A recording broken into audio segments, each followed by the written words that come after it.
बिस्मिल्लाहिर्रहमानिर्रहीम। नाज़रीन, मैं हूं आपका मेज़बान Arsalan Taimuri crime word info से। और नाज़रीन, एनकाउंटर हो गया फैसलाबाद के अंदर। किसका एनकाउंटर हो गया? नाज़रीन, आपको याद होगा 2 रोज़ पहले मैंने एक खबर ब्रेक की थी जिसमें मैंने आपको बताया था कि रोशनवाला के इलाका फातिमा गार्डन के अंदर पुलिस, मुकामी पुलिस, सदर पुलिस फैसलाबाद की और रोशनवाला की पुलिस जब एक डाकू वसीम मंजूर की गिरफ्तारी के लिए जब वहाँ पहुँची तो वसीम मंजूर और उसके साथियों ने फायरिंग कर दी और उस फायरिंग के नतीजे में अशफाक कांस्टेबल शहीद हो गया था।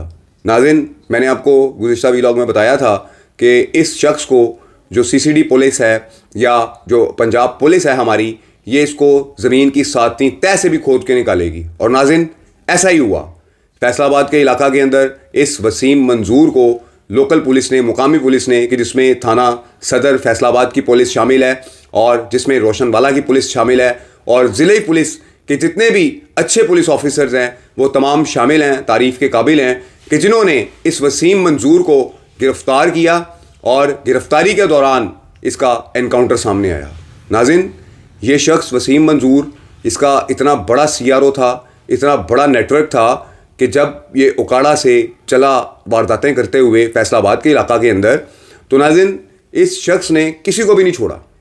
जो इसके हाथ आया, इसने उस शख्स से वारदात की, मज़ामत पर लोगों को ज़ख्मी किया और बड़ा ही ख़तरनाक डाकू था ये।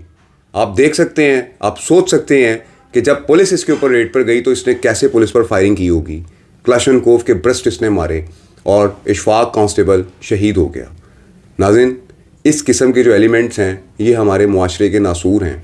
आप जो मर्ज़ी कहें पंजाब पुलिस के बारे में या सीसीडी के बारे में, लेकिन हक़ाइक़ यही हैं कि ये वो फोर्स है कि जो आपको इस किस्म के डाकुओं से, लुटने से बचाती है।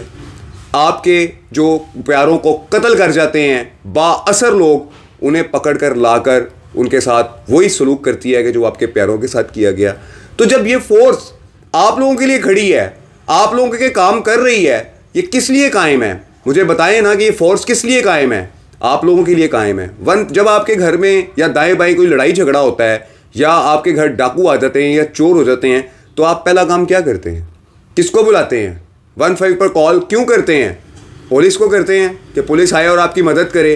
तो जब पुलिस आकर आपकी मदद करती है, आपके साथ ताउन करती है, तो फिर आप अपने कमेंट्स के अंदर और मुख्तलिफ चीज़ों के अंदर पुलिस को क्यों बुरा करते हैं? अगर आप पुलिस का एक बुरा पहलू दिखा रहे हैं तो अच्छा पहलू भी आपको दिखाना चाहिए कि कैसे पुलिस दिन रात 24 घंटे की ड्यूटी करते हुए शहर के अंदर, सूबाई दारुल हुकूमत के अंदर या पंजाब के दीगर अजला के अंदर क्या पुलिस काम नहीं कर रही? क्या पुलिस ख़तरनाक इश्तिहारियों को पकड़कर एनकाउंटर में पार नहीं कर रही? क्या पुलिस इन ख़तरनाक इश्तिहारियों से आपकी जान को नहीं बचा रही? अगर बचा रही है तो आपको तो अपनी फोर्स के साथ स्टैंड लेना चाहिए, खड़े होना चाहिए। ये आपका इदारा है, पाकिस्तान का इदारा है। करप्शन हर महकमे में होती है। मुझे बताएं, वापडा में करप्शन नहीं है? मुझे बताएं, रेवेन्यू में करप्शन नहीं है? वहाँ पर तो आपकी किसी की आवाज़ ही निकलती है। वहाँ पर तो आप पटवारी को फ़र्द के लिए 50-50 हज़ार रुपया भी देकर आते हैं, वो तो आप रिपोर्ट नहीं करते हैं। वहाँ पर तो आप बात नहीं करते हैं। इस महकमे से आपको क्या प्रॉब्लम है? क्या ये महकमा आपको अगर सड़क के ऊपर रोक कर आपके डॉक्यूमेंट्स चेक कर कर आपको जाने देता है तो क्या ये उनकी ज़्यादती है? हर तरक्की याफ्ता ममालिक में ऐसे ही होता है। आपके लाइसेंस चेक किए जाते हैं, आपकी हर चीज़ चेक की जाती है और उसके बाद आपको जाने की इजाज़त दी जाती है। तो पाकिस्तान में कुछ नया नहीं हो रहा। हाँ, नया ये हो रहा है कि जो यहाँ पर 50 साल से क्रिमिनल पनप चुके हुए हैं, डेरे बना चुके हुए हैं, कब्जा ग्रुप बना चुके हुए हैं और थड़ों में बैठने वाले लोग हैं, क्या उनका कला कमा नहीं किया पंजाब पुलिस ने गुज़िश्ता 2-3 सालों के अंदर? पॉलिटिकल चीज़ें कुछ और हैं। पॉलिटिकल चीज़ों में बहुत सारे लोग कहते हैं कि सलाम भाई आप व्लॉग नहीं करते। भाई मैं क्यों करूँ पॉलिटिकल लोगों के ऊपर व्लॉग? ये हैं कौन? मैं तो अपने इदारों के लिए व्लॉग करूँगा। मैं तो अपने इदारों को उजागर करूँगा, उनकी कार्रवाइयों को उजागर करूँगा, उनके खिलाफ होने वाली साजिशों को उजागर करूँगा। तो मुझे इन चीज़ों से कोई फ़र्क नहीं पड़ता कि ऊपर क्या हो रहा है, नीचे क्या हो रहा है। मेरा काम है आवाम की आवाज़ को आला हुक्मरान तक पहुँचाना और वो मैं पहुँचा कर रहूँगा।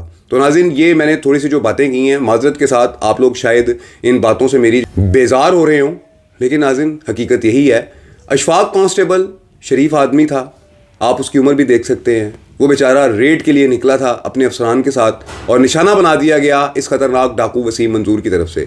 लेकिन नाज़रीन, पंजाब पुलिस ने अपनी रवायत को बरकरार रखते हुए इस शख्स वसीम मंजूर को जब गिरफ़्तार करने की कोशिश की तो इसने फिर वही अमल दोहराया और उस अमल दोहराने की वजह से इस बार चूँकि ज़िले पुलिस के बड़े बड़े जो है वो काबिल पुलिस अफसरान साथ थे, तो नाज़रीन ये बच ना सका और इसका इनकाउंटर हो गया। इसकी तस्वीर इस किस्म की है कि मैं आपको अपने चैनल पर दिखा भी नहीं सकता कि क्या इसको फायर किस तरीके से लगे और इसका क्या हाल हुआ। लेकिन नाज़रीन आप इसकी फाइल फ़ोटो देख सकते हैं। ये शख्स अब अपने अंजाम को पहुँच चुका है। ये नाज़रीन मेरा आज का व्लॉग था। इस व्लॉग के साथ इजाज़त दीजिए। अल्लाह हाफिज़।